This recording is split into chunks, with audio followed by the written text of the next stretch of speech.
Hello, everyone, and welcome, and hopefully you can hear me as well. And it's great to be with you here live from Queensland, Australia. We were doing some work here, some client work here in Australia. Pandemic sort of hit, and we've just stayed here until heading back. And really excited to be with you for this talk on how to become a thought leader during crisis times. And a lot of how we frame this and how we think about this is actually looking at prior crises. And specifically, we looked at 2008, Great Recession, looked at the dot-com bubble, kind of near the beginning of this millennium. We looked at the 1990, the 1980 crisis, and we looked at how do different thought leaders emerge from those kind of moments, and also other big events that are disruptive or black swan kind of events that happen. And what's interesting about it, and we'll get into all this as we sort of dive in, is how specifically that there's an acceleration process in these moments. What usually takes 4 to 6 years suddenly can happen in 6 months. And so all of us that want to, either for our companies, really accelerate our company, for ourselves as a personal brand, or maybe we have a product launch or something else, these moments are a little bit counterintuitive that they're accelerators, because if everything's getting disrupted, why would this be a good time to become a thought leader or a good time to launch a product?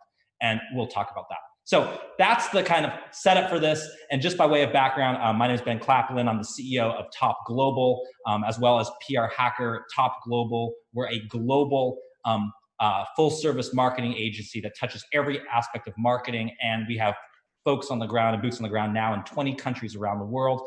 And like Jackson said, our goal is to spread ideas as fast as we can in any channel possible, whether that's organic, whether that's paid, whether that's word of mouth, whether that's viral marketing. We're students of that, and we leverage those lessons for our clients.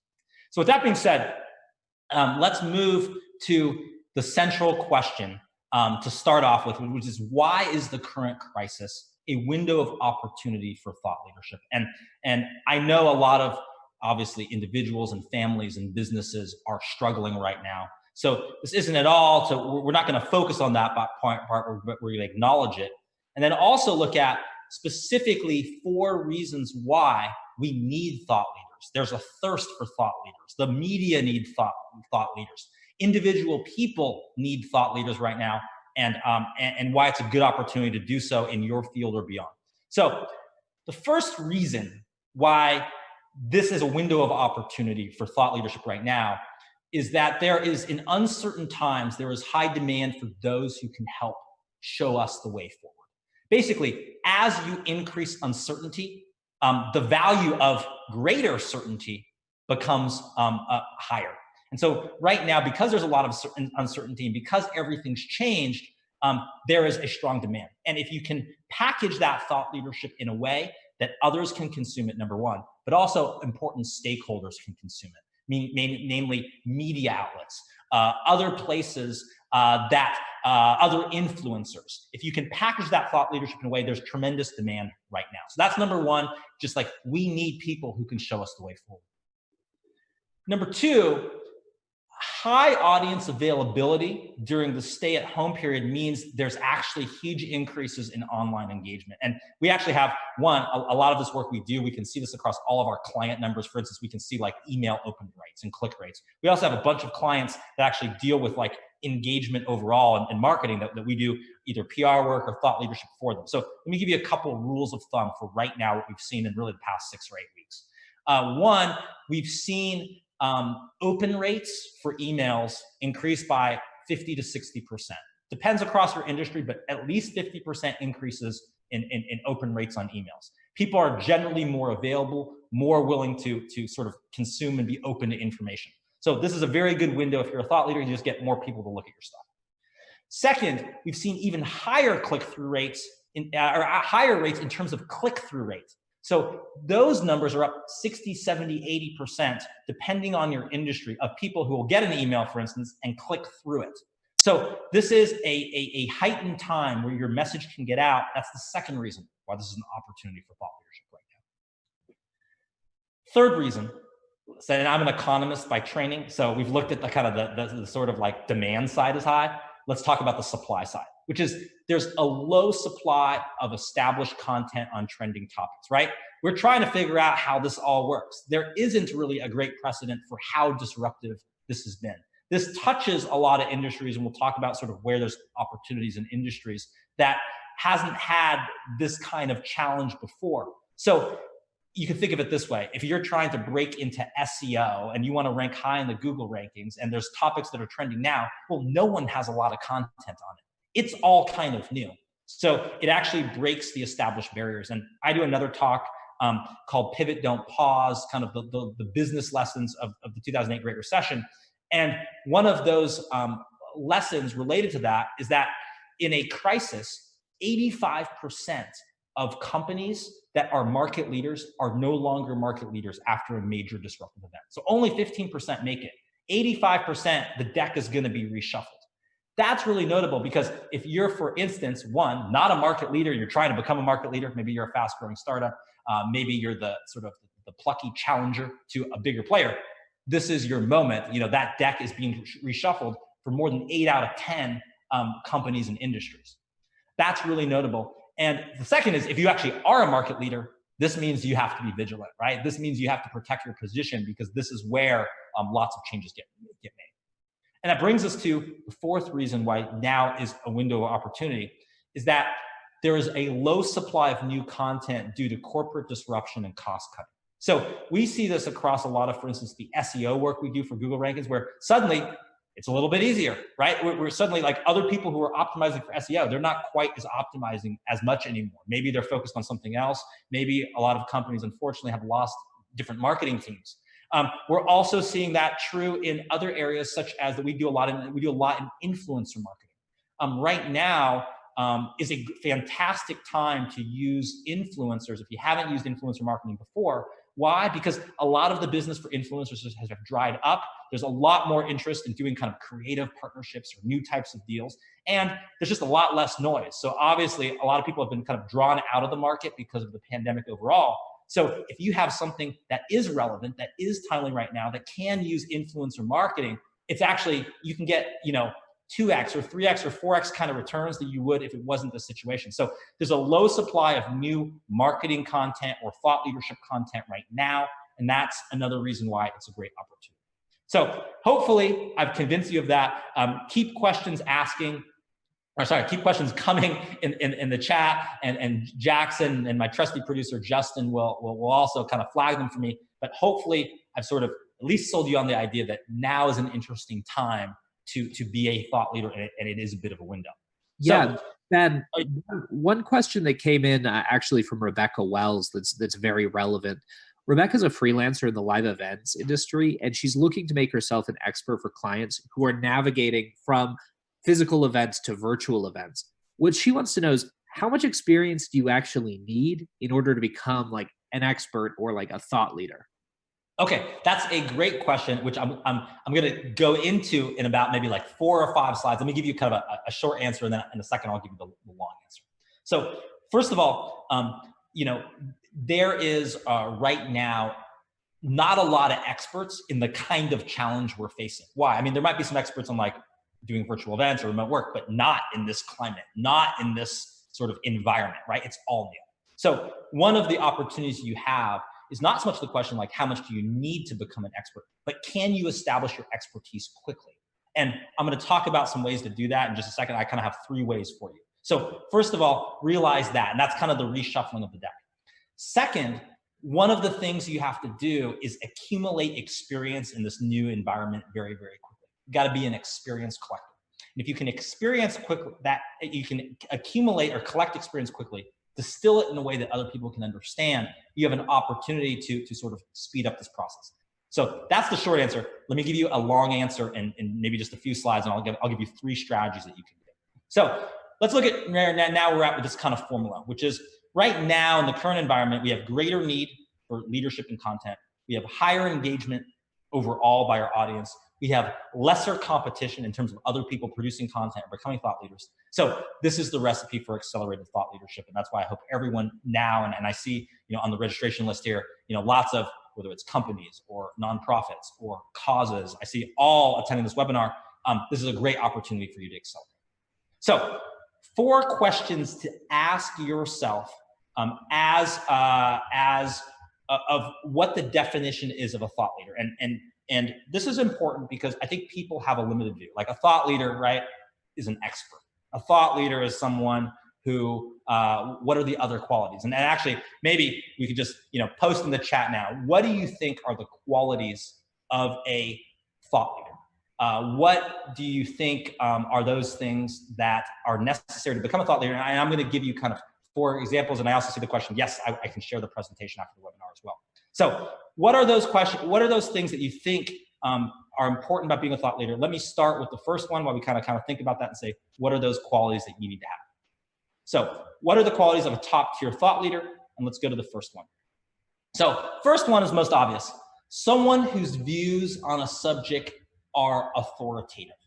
You have to be able to make the case that you have authoritative views on the subject. We can talk about how you can do that, what gives you an ability to do that a little bit quicker, but that's the first most obvious one. But it's not the only dimension to thought leadership. So one, you got to have some kind of authoritative view. But I will say one of the things that blocks a lot of people from this is actually lack of a willingness to actually say you have an authoritative view. So you have to have reasons for that, but you also have to be willing to kind of plant the flag, in the sand and say, yes, I'm an expert on this, and here's why. But that's the first thing, and it's only the first part of thought leadership. Second part is someone who influences the beliefs of others. It's not enough just to be an expert or authoritative. You have to influence the beliefs of others, and that's not even so. It's a higher bar than just saying, like, for instance, or for you or your company, that yeah, that person knows their stuff, or that person's really good. Those are elements on the path to thought leadership, but it's not quite the same as saying, wow, how if someone heard you and went into a meeting the next day, your expertise is going to influence what they say in that meeting. That's a higher bar. So as a result, your ideas have to be stickier, and we're going to talk about that. Your ideas have to be easier to understand. Your ideas need to have a greater velocity of speed. It's not enough just to be like admired or respected. Wow, that person's really knowledgeable. No, you actually have to influence belief. So that's the second thing. And when you have that as the definition, it starts to shift what your goals are and how you approach this. Third part of thought leadership is a thought leader is someone who attracts other talented people. And this could be in whatever, or people or companies, whatever industry you're in. You're able to do more and accomplish more when you're a thought leader because you have other talented people, other thought leaders around you. So thought leadership done well impacts hiring, right? People want to work with you if you're a thought leader. Thought leadership done well impacts partnerships. Other companies or organizations want to partner with you. Thought leadership, when you attract other talented people, you can do amazing things or causes. For instance, one of our clients right now, they're a startup company, but they've formed this sort of consortium to help get face masks in the hands of elderly homes and hospitals that are basically, there's a glut of face masks in certain places, or certain people have them at home, and it's not in the places that need them. They were able to mobilize in 2 or 3 weeks and have this whole organization because they could attract talented people to be involved, and they're able to put that into action, right? So someone who attracts other talented people is a hallmark of really a top-tier thought leader. And then finally, I've alluded to this now, someone who can turn ideas into action. So a thought leader, a true thought leader, is not just like, here's a great idea, but they can mobilize action. Things happen as a result. And that is the most elusive part, and why a lot of people, it's not just thought leadership about, writing an article, doing a webinar, giving a speech, being on TV. Those are all important elements, but it's actually driving action from that. Okay, so we've established thus far that, one, it's a window of opportunity right now for thought leadership. Two, that there are elements of thought leadership that maybe, you haven't totally thought through, and that it's not just about authoritative expertise, but it's about influencing others, and it's about attracting people to join you, or companies or organizations. It's about driving action, not just kind of like an idea or interest. And let me give you 3 strategies for how you should choose thought leadership topics that come on. And I think this is to the earlier question about, I'm in the event space. How do I become a thought leader on virtual events? We can kind of talk about this here. So how should you choose thought leadership topics? Let me give you 3 strategies. Number 1 is push the boundaries on topics you know. So there's a certain amount of thought leadership on things that you really know well. Why? You worked in this field for 10 years. Why? Because, you did a white paper or a case study. Oh, there's other elements of that.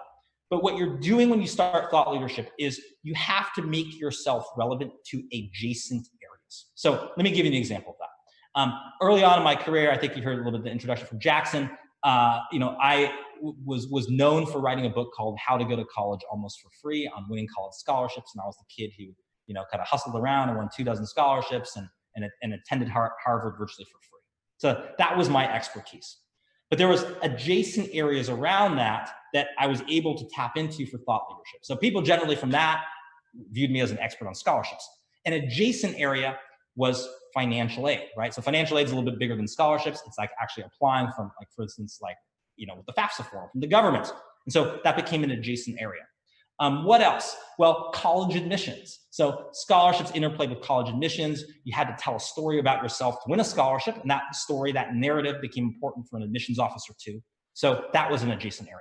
But then as you're doing that, well, what else? Well, if you're doing the college admissions application well, as a student, you should also be discovering your interests and your talents and your passions. So another adjacent area, kind of push that a little bit further, was like, how do you experience personal growth as a student? If you can grow more as a student, then you can actually, be better off for your admissions applications, your financial aid applications, and also your scholarship applications. So I did that.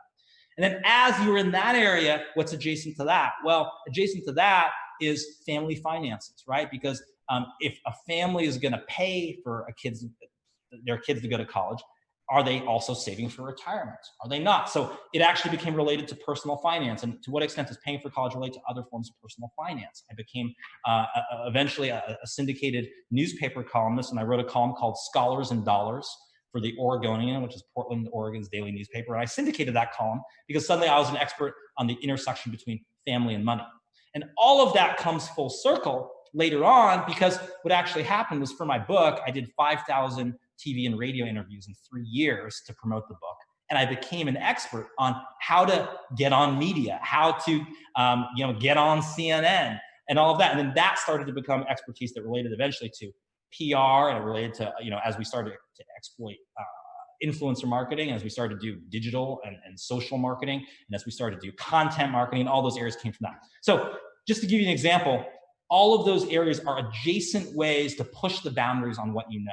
So to the person who asked the question about, if they have expertise in events, well, let's unpack what are the different types of events you've done? What are the skills you had to draw upon for those events? What are some of those things that maybe were physical in nature, but that relate to putting on a virtual event?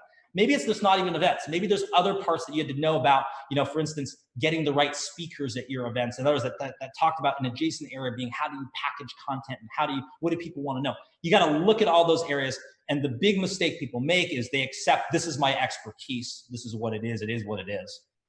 Instead of looking at those adjacent areas to push the boundaries of that. And all of those boundaries that you expand upon, when you expand your kind of thought leadership comfort zone, it actually makes you more relevant to topics. So the difference is, now there's a trending topic, for instance, what is hot right now. We have a bunch of clients that are online learning platforms that we're inserting into the news conversation. Well, online learning is going great right now. There's a lot of interest in it, but there's adjacent topics those companies are relevant to. So for instance, online learning is not just about education, it's about family.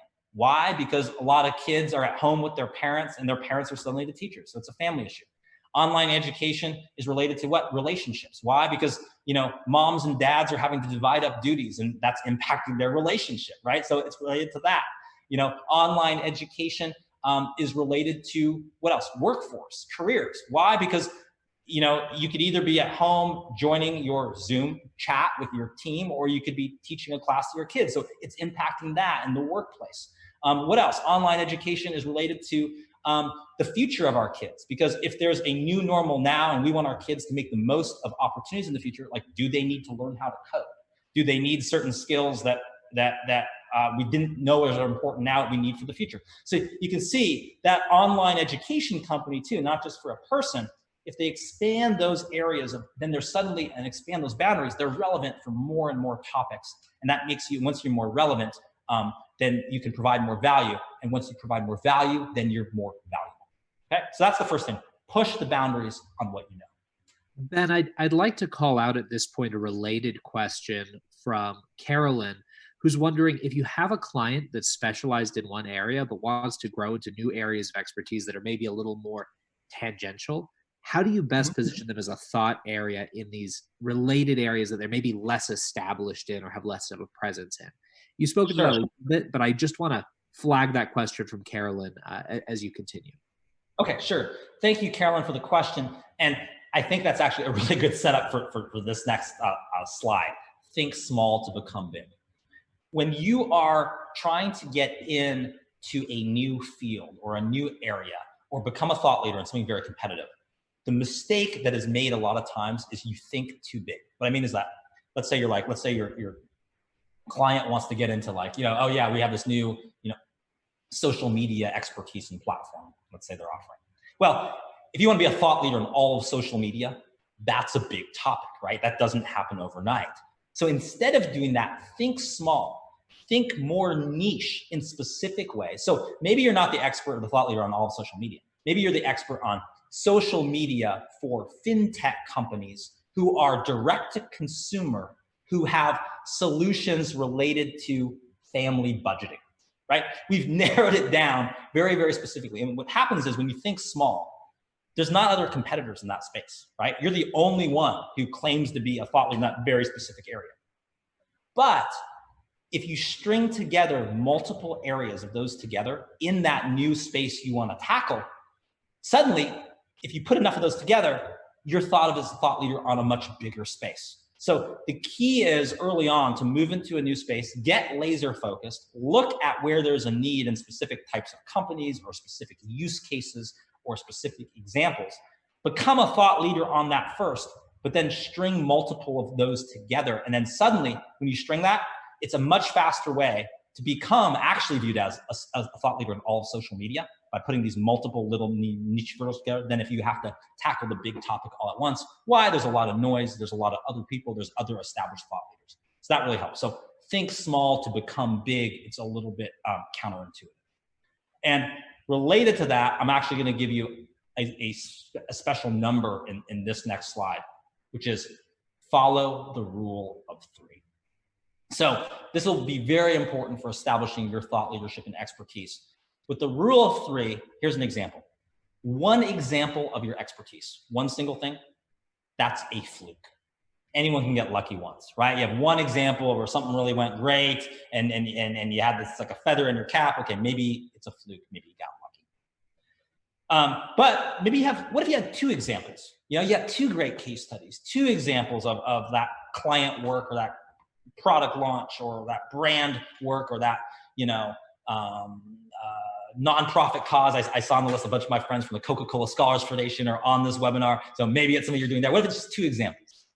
Well, that's a coincidence, right? Sometimes lightning does strike twice. It's a bit better than a fluke because there's something else, but yeah, maybe they just got lucky twice. Maybe you're not a 1-hit wonder, maybe you're a 2-hit wonder. But then here's the magic number 3.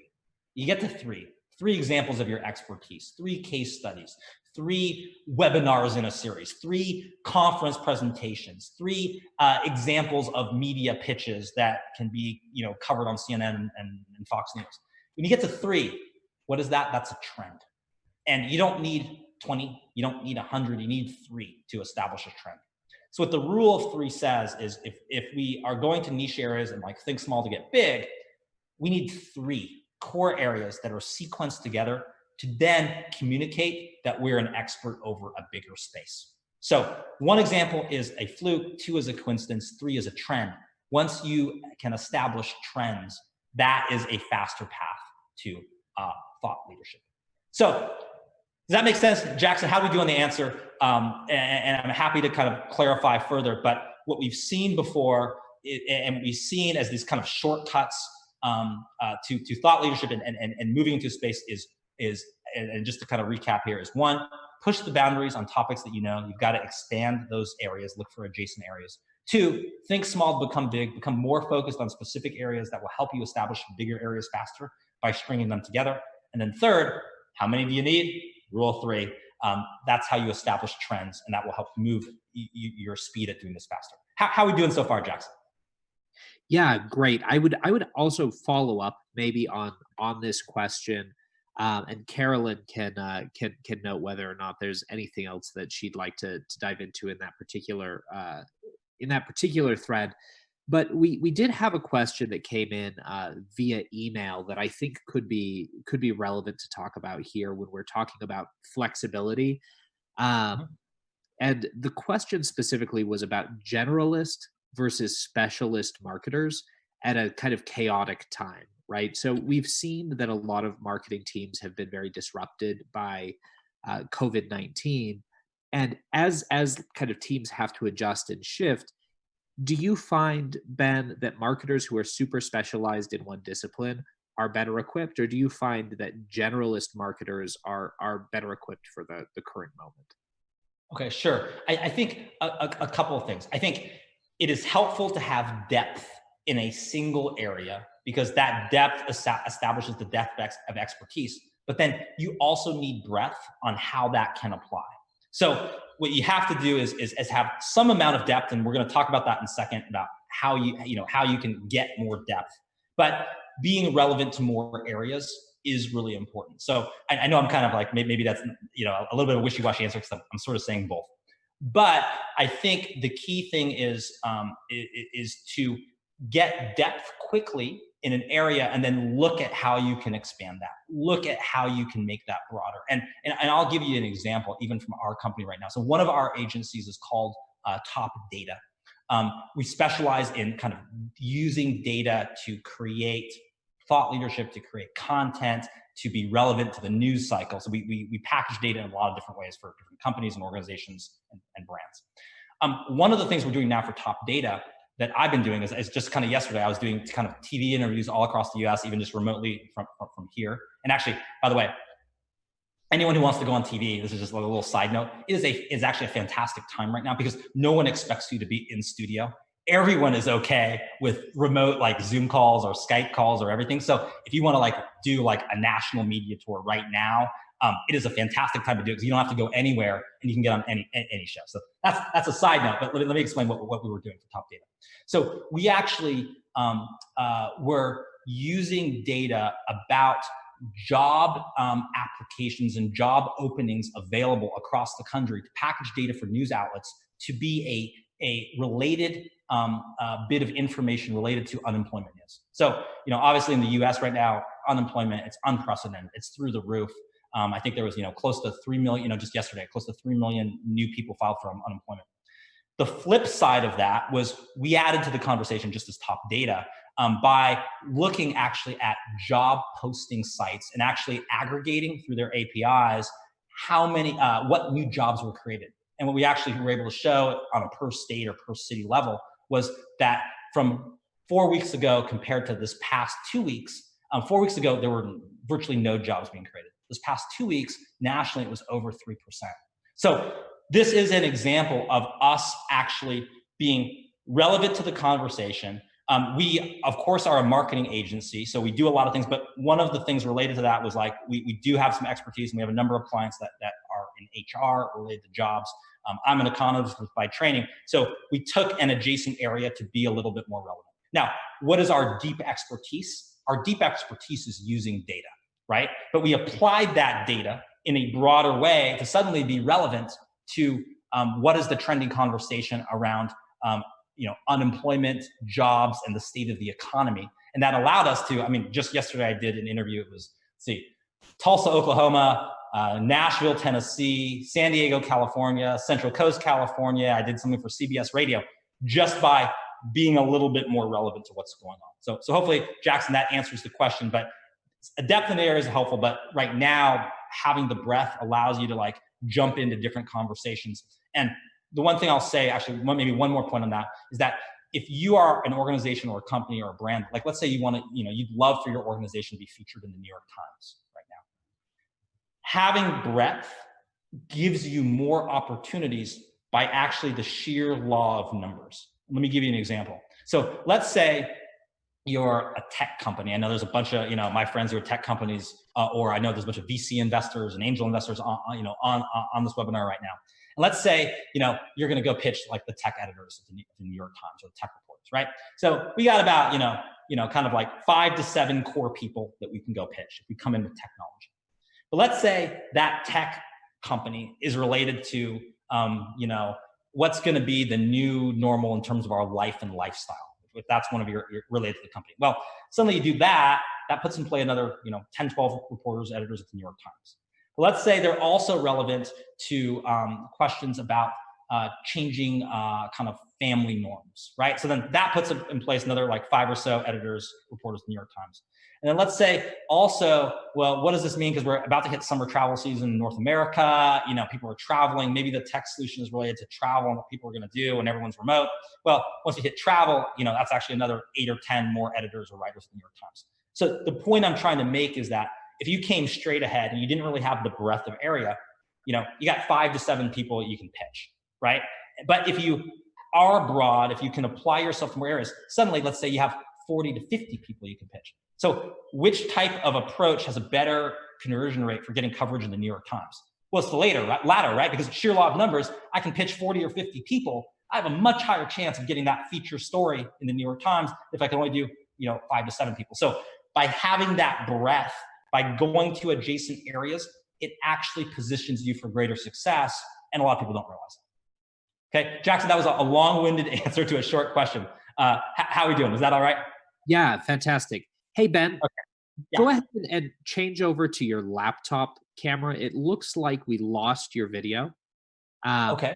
It would be great to be able to see you if we're able to easily resolve that technical difficulty. Okay. And maybe what happened here, let's see if we did that, is just losing power in the camera or something like that. So let me try to change over here and see that. Give me one. If it's not an easy fix, that's okay. I know we mentioned to the audience that you're in Australia right now, and I'm not sure what time it is there, Ben, but I don't think it's dark. So yeah, I do think that we do have a little bit of an issue there. And let me sort of see here. We should be having the slides, and let me kind of go over to here.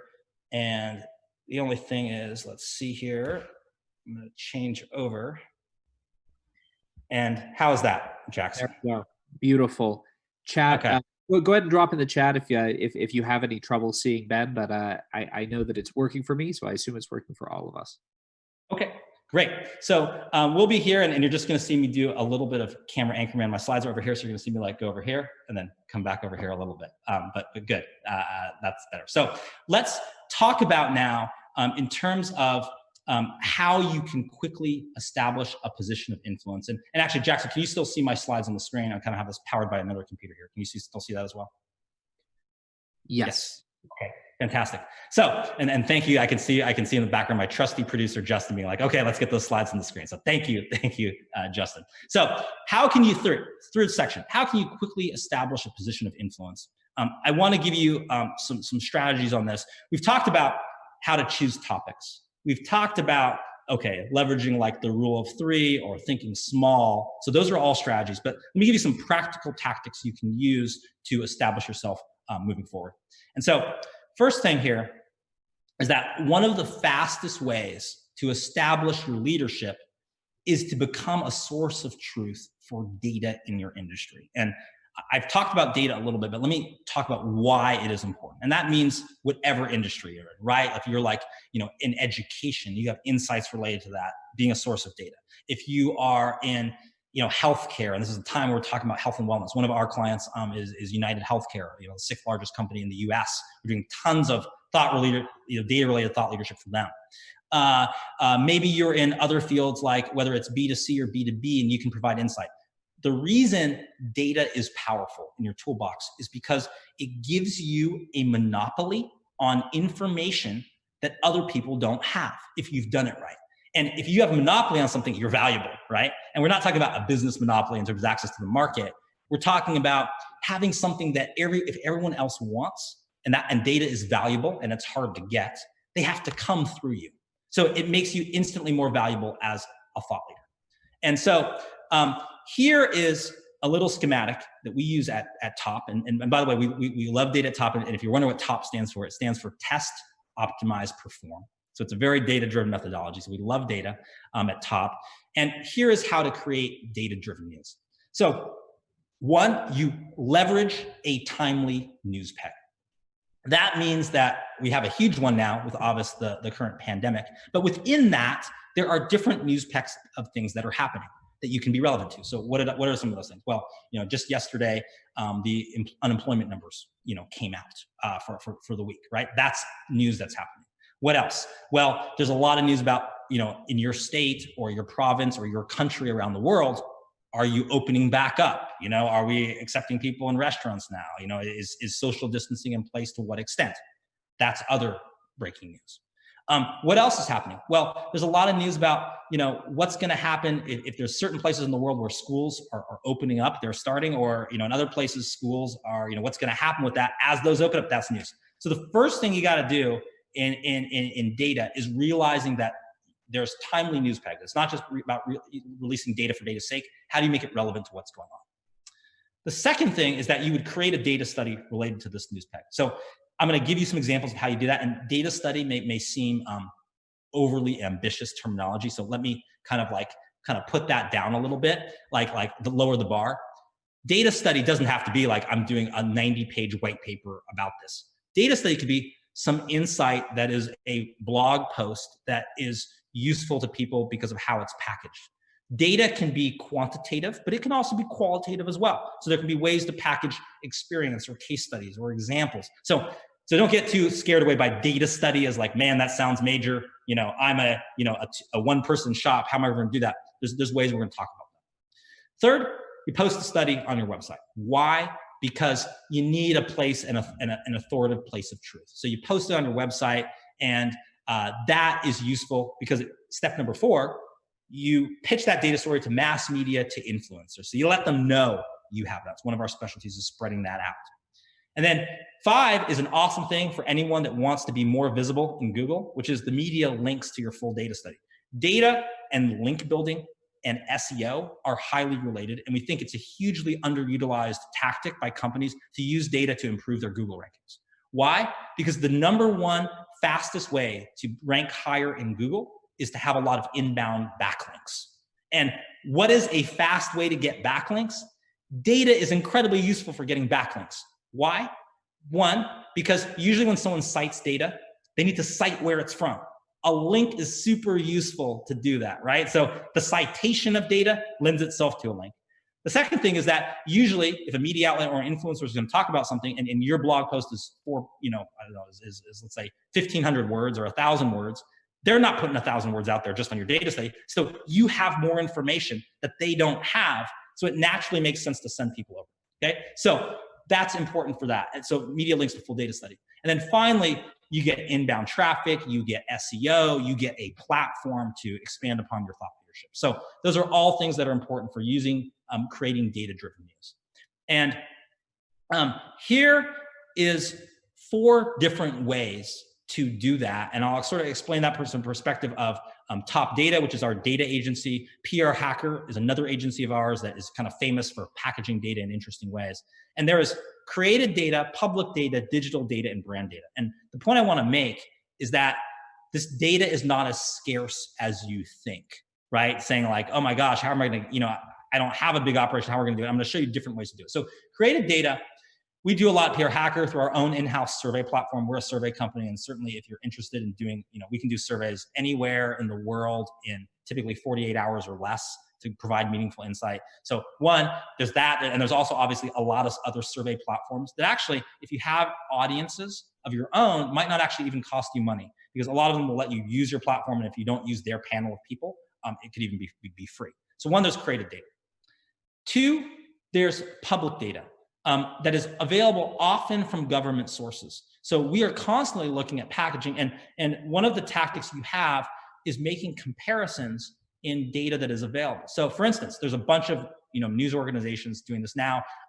Johns Hopkins, the university, is doing this, where simply they're providing data, by aggregating other sources, right? So if we're trying to figure out, what are the pandemic, contagion rates in different states in the US or provinces in Canada or here in Australia, in different regions here, we could simply aggregate that because it all comes from different sources, put it in a place that people can digest it. And that's suddenly public data that you've added value to that you can kind of claim as your own. So that's the second thing, is that using public data sources and then just making it more accessible gives you access to data.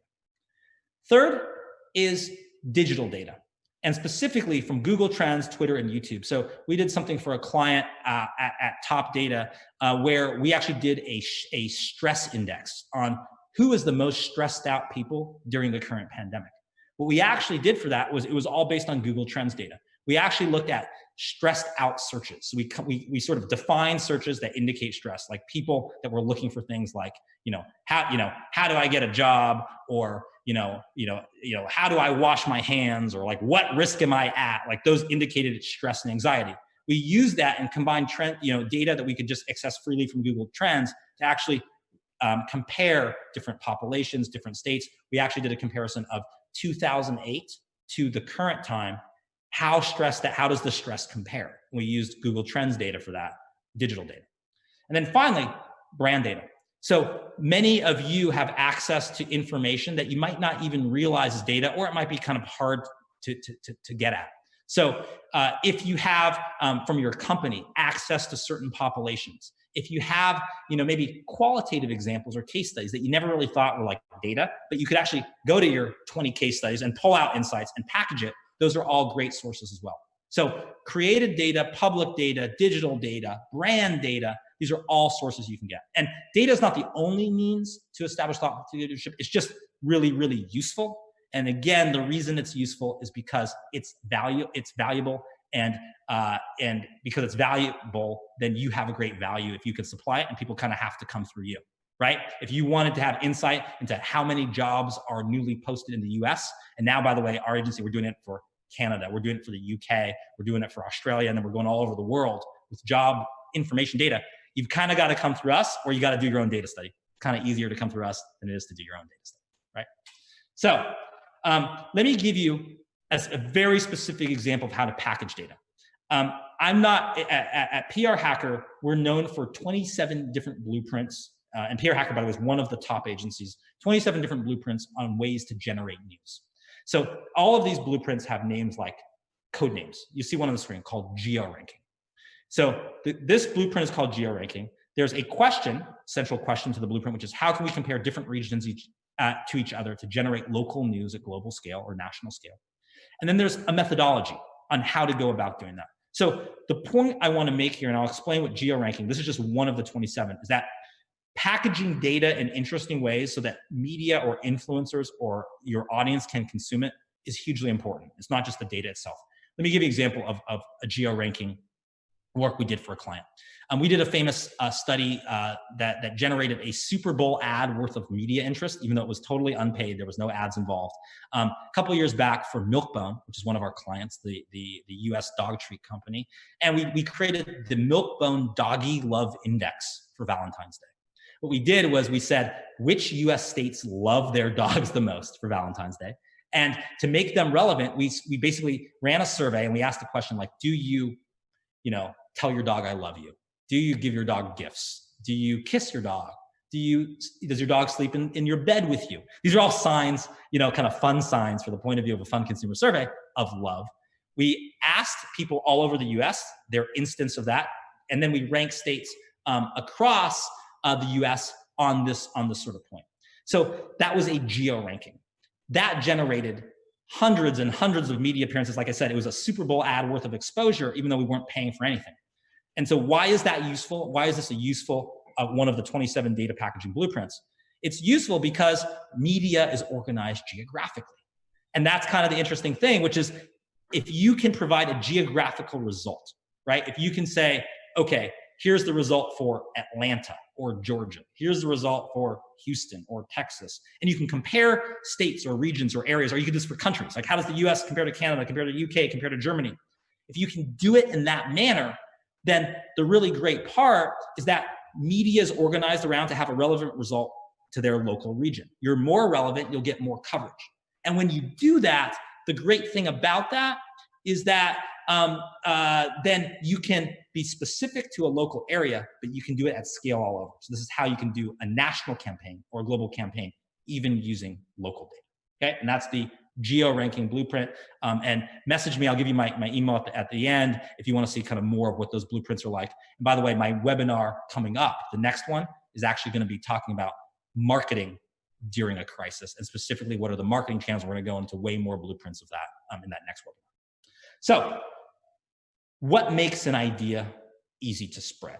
So far, we've talked about why this is an opportunity to be a thought leader. We've talked about specifically what are the elements of thought leadership, why it's not just authoritativeness on a subject, but what are the other elements. We've talked about how to quickly establish your thought leadership. We've given you some tactics like data to become a thought leader quickly, but the actual ideas you have matter. And so this is a question for all of you.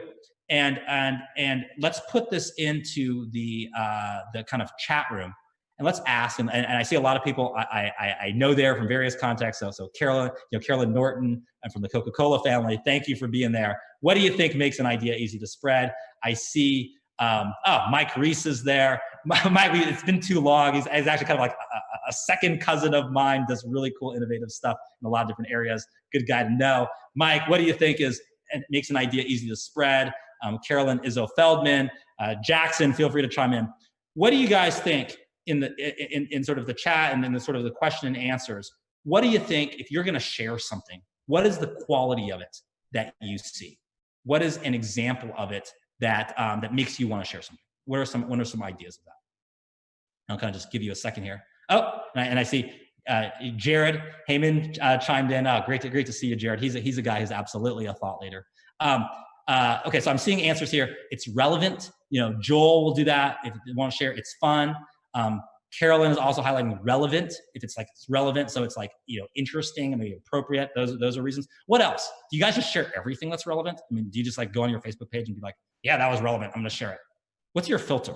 Is there some reason? Okay, social currency, Andrew, good comment, right? So it's what does it say about you? Okay, if it says something about you that this reinforces my brand, you might do it. Anything else? Anything else? What about why do you guys share cat videos? I mean, it's not. I mean, it's somewhat relevant maybe if you own a cat, but you might share it to people who don't own a cat. And what else? Okay, fun and engaging from Carolyn, Jared. Okay, virtue signaling. Okay, so you can kind of signify your values. It's about your brand. Let me give you what I think. All of that are all good answers, and let me give you 3 things that draws to the heartstrings. Kevin, you're talking about emotion. Things that are awesome or horrible. Ben, you're a very polarized. Ben Mattson, you're a very polarizing person. It's either black or white. It's either horrible or it's amazing. Okay, so it stokes something in you. Extremes, got it. Yep, I agree. So let me give you what it boils down is to, I think, 3 things. All of those answers are correct, but 3 things. What makes an idea easy to spread? The first is that it's simple. And this is actually practically, this is physics. This is actually an actual physical thing here. And I mean, I don't mean physical necessarily in person. I mean, even the physics of digital spreading idea. Let's say that, for instance, Jared is a super smart guy I know, good friend. He's got, amazing thoughts on a lot of different areas. But let's say, Jared has an amazing thought leadership idea, but it takes him 10 minutes to explain it. So it may be brilliant. It may be exactly what we need in the current situation. But if it takes 10 minutes to explain it, and he tells Jackson about it, and Jackson's like, oh my gosh, that's brilliant. I got to tell everyone I know. Well, the problem is for thought leadership, Jackson, if he's got to tell people 10 minutes, one, he just heard it once from Jared. He probably can't tell it in 10 minutes. If it took Jared 10 minutes, it's going to take Jackson. Jackson's smart and sharp.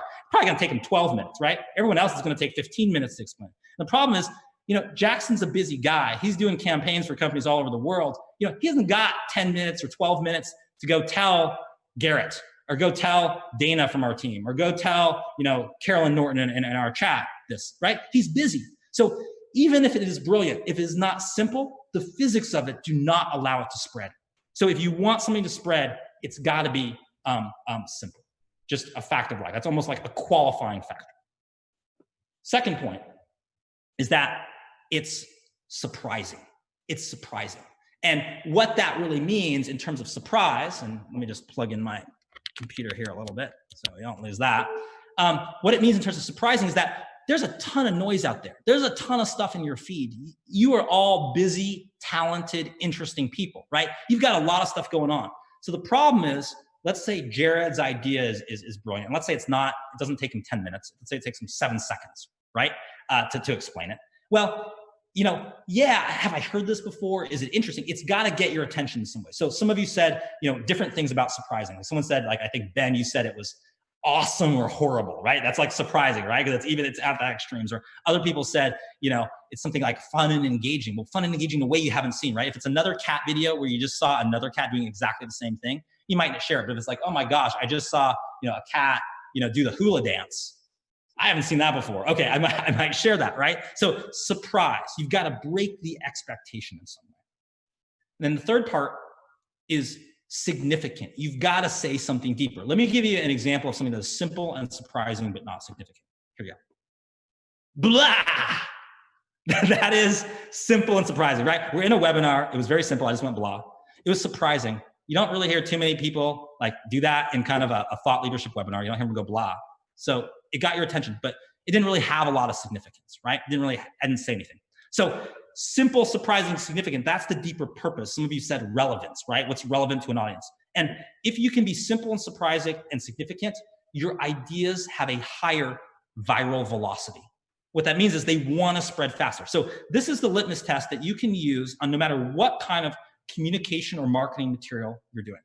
So maybe, to use an example, and some of the folks I know and sort of my friends here, like I know Carolyn Norton's on.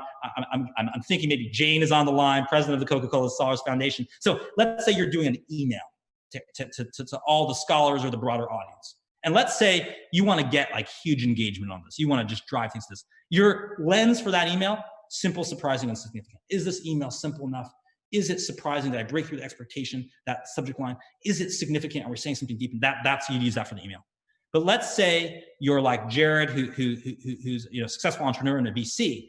Let's say Jared's trying to kind of rally interest in this new emerging company, right? So he's kind of figuring out and helping them shape their investor deck and their pitch. Well, simple, surprising, significant there too, right? Investors are busy people. They don't want all of this stuff that doesn't matter. How's it simple? Is it surprising? They think they've seen every company before. Oh, is this the Uber for this? No, it's a little bit different.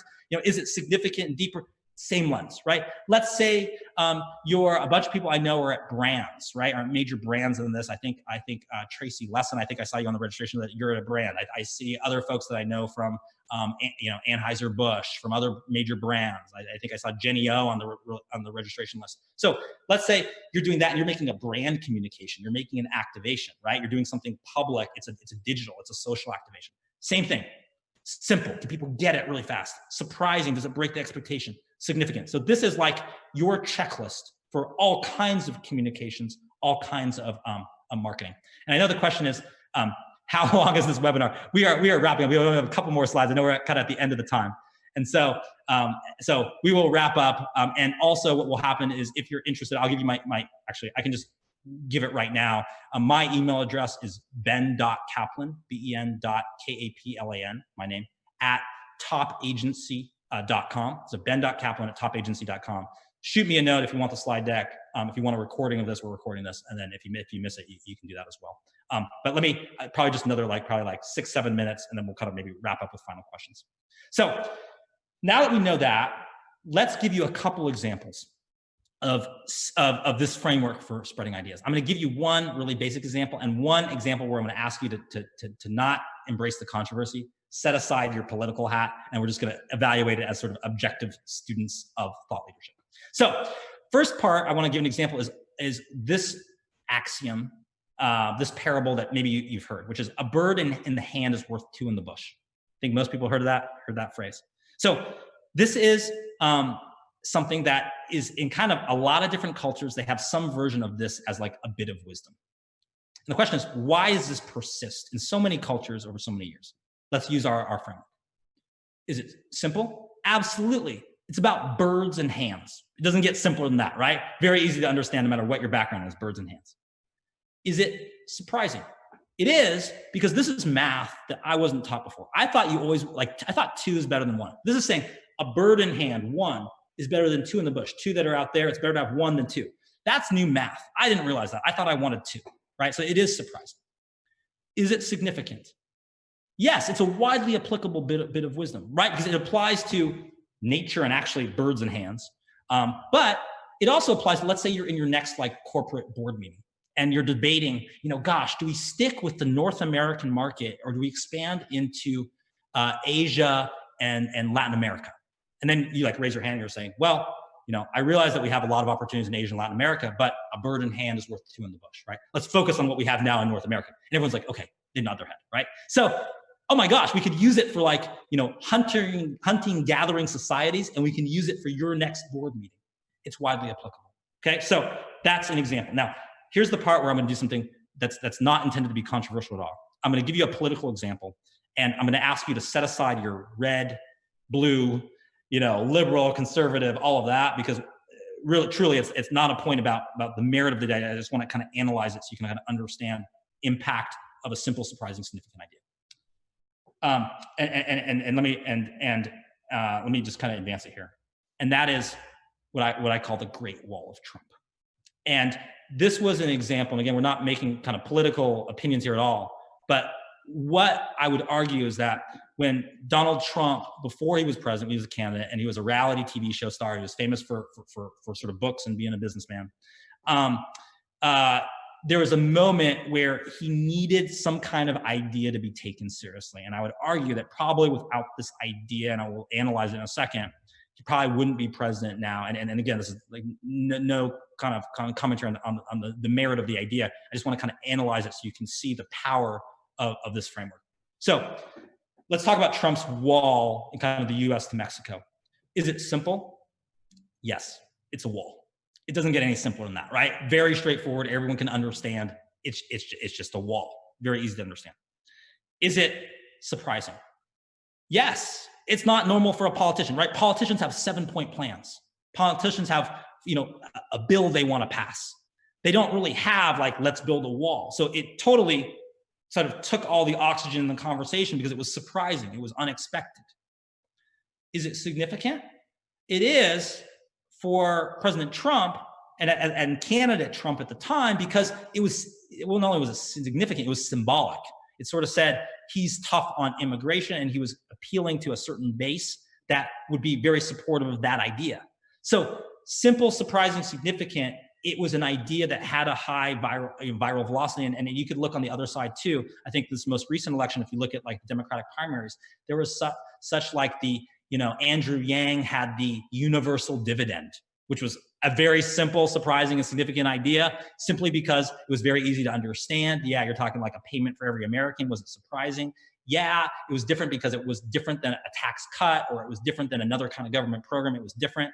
Was it significant? It sort of showed a whole different approach to this and fresh ideas, and he was an outsider and all of that. It was. So we can do this Republican, liberal, Democrat, conservative, all of that. Again, not a political statement, but those ideas are important. So as you think about your company, your brand, your cause, your organization, how can you use this framework to make things simple, surprising, and significant? And what I would say is that here's your litmus test. Simple. Can you understand it in less than 9 seconds? And basically you don't have that more than that because people are busy. You don't have their full attention, right? They're like texting while they're watching. You're probably right now, someone right now is texting while watching my webinar. They're not focused. So I don't get a lot of time to get your attention. So less than 9 seconds. It's got to be simple. And by the way, simple means you can't have leaps of logic either. So let's say you can do it in 9 seconds, but you can't do if A, then B, then C, then D in 9 seconds. Kind of all you get is if A, because people aren't going to make the mental leap. Second, surprising, does it defy your expectations? And then third, significant, does it convey a deeper truth? And those 3 questions you can ask on any type of communication or marketing material, and it will be better. It will be optimized if you do that. Okay. So Jackson, any more kind of final thoughts before we wrap up with the kind of final kind of question and thought of the day? Yeah. One last question for you coming in from Nikolai, who is wondering if you have an example of a thought leader who has used these tactics to have an outstanding impact on social or traditional media during the pandemic. Okay, sure. A couple things like that, and I think that are interesting. I think one, we can just look at government leaders, and I think you look at and certainly you can see he's emerged as a more well-known person now. I think if you look at like the governor of New York, Andrew Cuomo, where there were some simple things that he kind of steadied things, and it was kind of simple ideas. There were some surprising elements to it, and there were some sort of fun things he was willing to do, even like comment on his daughter's boyfriend as an example of social distancing rules and what you want to do. He did some surprising things, and there was some significant things as well. I think he's someone that's emerged, and you see every kind of crisis. That's a Democratic example, but you saw that in 9/11. Really, it was actually the emergence of Rudy Giuliani at the time, which kind of came to the forefront, was known. That's kind of a political example.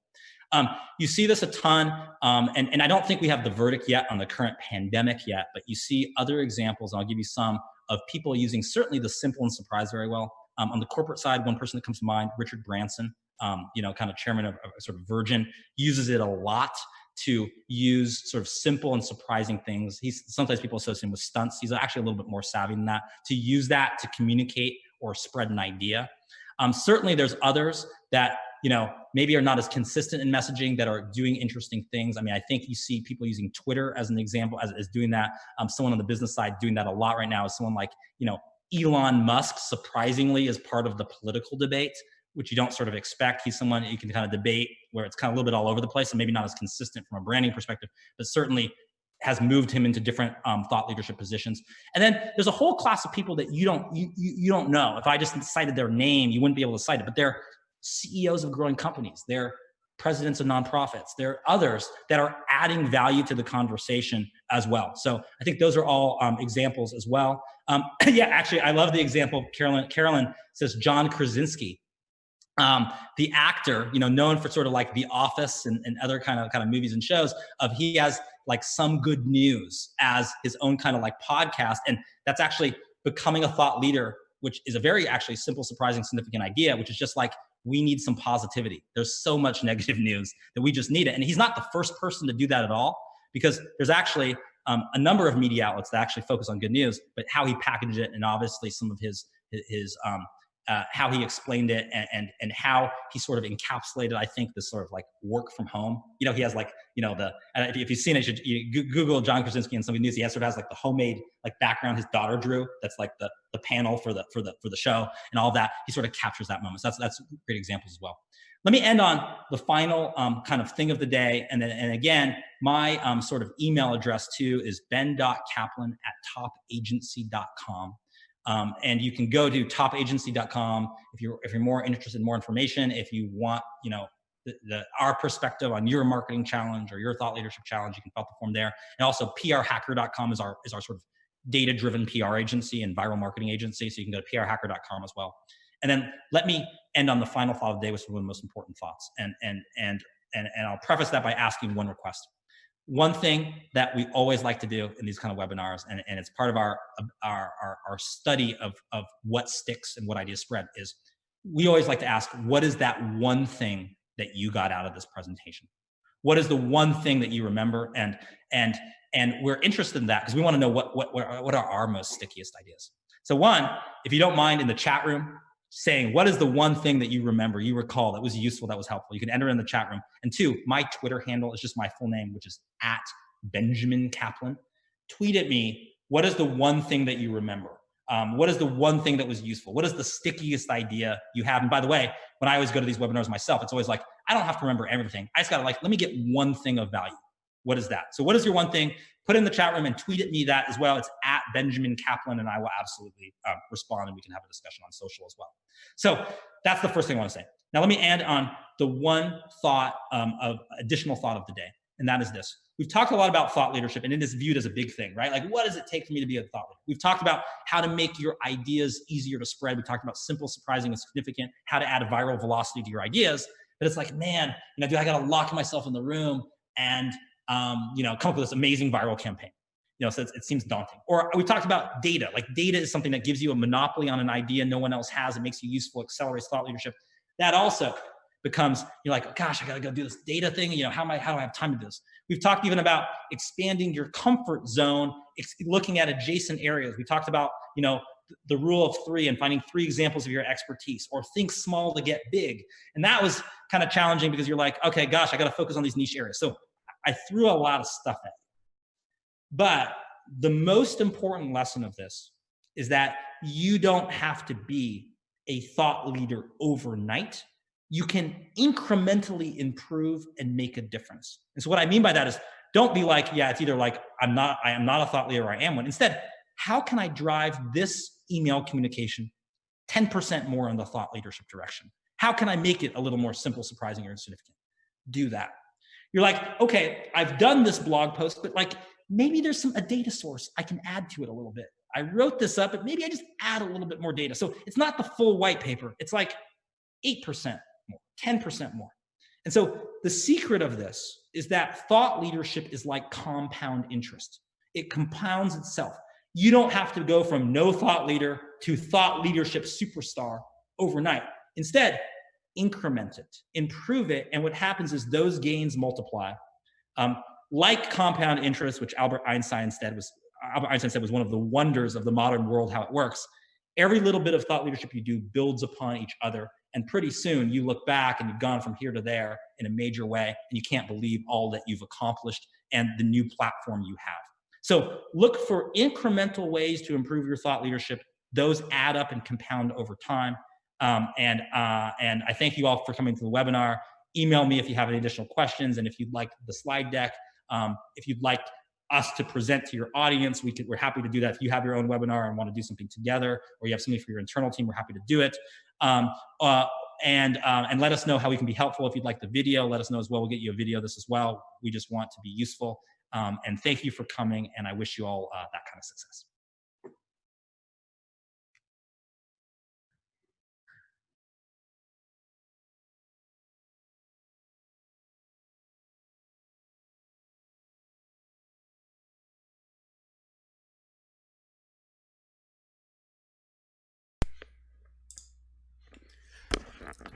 Hi, this is Justin, one of the producers.